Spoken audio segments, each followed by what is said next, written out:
Tokią Lietuvos krepšinio lygos žvaigždžių dieną matėme praėjusiais metais Šiauliuose, o šiemet LKL žvaigždės persikels 78 km į rytus.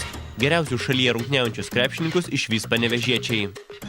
Bus išskirtinė, kad po 15 metų pertraukos vyks Panevėžyje, netradicinėje arenoje, Cido arenoje, kur yra dviračių trekas. Ir, sakykime, tikrai šiemet Lietuvos krepšinio lygoje daug naujų jaunų žaidėjų, naujų talentų. Ir pagrindė žvaigždžių rungtynėse dalyvaus jauni krepšininkai. Susitiks realiai jaunesni žaidėjai prieš Vilkus.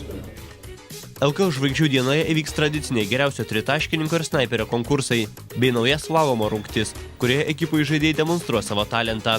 Šis konkursas pasiskolintas iš NBA lygos. Kaip visada įvyks visų žvaigždžių mačas, kuriame kausis Erelių ir Vilkų komandos. Startinėse komandos sudėtyse vyko vienas pasikeitimas. Žalgirio puolėjas Dainius Šalengas savo vietą šventėje užleido Artūrui Jovantui. Erelio aukštaūgis Jonas Valančiūnas sako, kad tokia diena yra duoklė sirgaliams. Tas ir pavadinimas žvaigždžių diena, manau, reikia parodyti šiek tiek ir šou.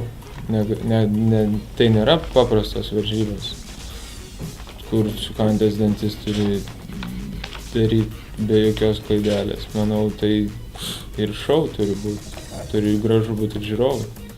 Visų konkursų dalyviai bus paskelbti artimiausiu metu.